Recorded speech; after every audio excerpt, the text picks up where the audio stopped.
સંતો કહે છે કે આ જગતની અંદર જેટલા કોઈ આત્માઓ છે, દેહધારી મનુષ્ય, ચાહે સાધારણ હોય કે ઉચ્ચ સ્થિતિવાળા હોય કે બ્રહ્મનિષ્ઠ હોય, પણ એ કંઈક ને કંઈક પ્રવૃત્તિ તો કર્યા જ કરે. પ્રવૃત્તિ વિના નિષ્ક્રિય કોઈ રહી શકતું નથી.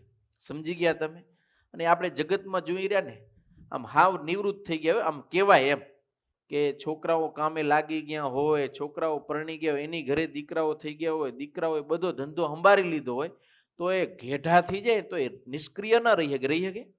કંઈક ને કંઈક ઊંધખોંપ કર્યા કરે. છોરા ના પાડે ને બાપા મૂકો હવે, તો એ કંઈક ને કંઈક કરે. એટલે આડા આવતા હોય, નડતા હોય, છોરા ઈચ્છતા ન હોય, છતાંય પણ પ્રવૃત્તિ મૂકી શકાતી નથી. નિષ્ક્રિય થઈને કોઈ બેસી રહેતું નથી. એમાં આપણું જે મન છે ને, એ તો હમ્મુરું નિષ્ક્રિય ન રહે, નવરું રહે જ નહીં. ઘડી વાર પણ એ નવરું રહેતું નથી. કંઈક ને કંઈક એ સંકલ્પ વિકલ્પ કર્યા કરે છે. એટલે શ્રીજી મહારાજે વચનામૃતની અંદર એમ કહ્યું કે અંતઃકરણ છે ને, અંતઃકરણ એટલે શું? આમ અંતઃકરણ કેટલા હોય ખબર તમને? અંતઃકરણ એક છે કે ચાર? ચાર. જો બાપાને ખબર. કેટલા હે? ચાર. મન, બુદ્ધિ, ચિત્ત અને અહંકાર. આને શું કહેવાય? અંતઃકરણ કહેવાય. તો એ અંતઃકરણ એટલે કે આપણું મન છે, બુદ્ધિ છે, ચિત્ત છે, એ ક્યારે સ્થિર થઈને રહેતું નથી. કેવું છે? નાના છોકરા જેવું. નાના છોકરાને તમે બેહારો ને, એને વઢીને કદાચ બેહારો તો એ થોડીક વાર હખણું બેહે, પાછું ચંચળ થાય, કાં ઊભું થઈને ભાગે કે આંટા મારે.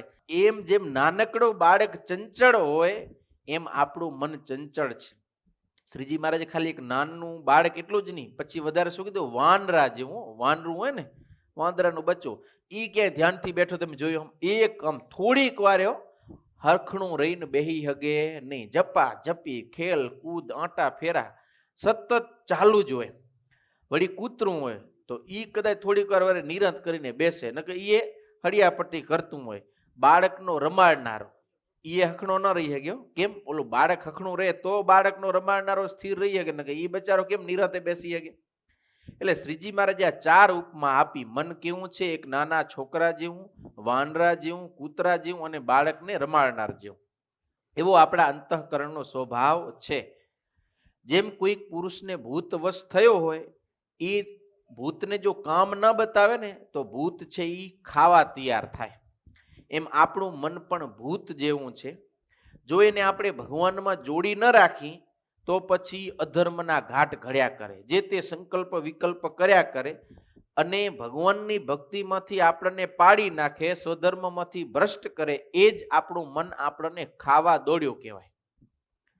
એટલે ભગવાનના ભક્તોએ સતત પોતાના મનને ભગવાનની કથા, કીર્તન, ધૂન, ભજન, સ્મરણ, ચિંતન એની અંદર જોડી દેવું. કારણ કે નિષ્ક્રિય તો રહેવાનું નથી. તો પછી આપણે એવી પ્રવૃત્તિમાં જોડી કે જેથી કરીને આપણને ફાયદો થાય.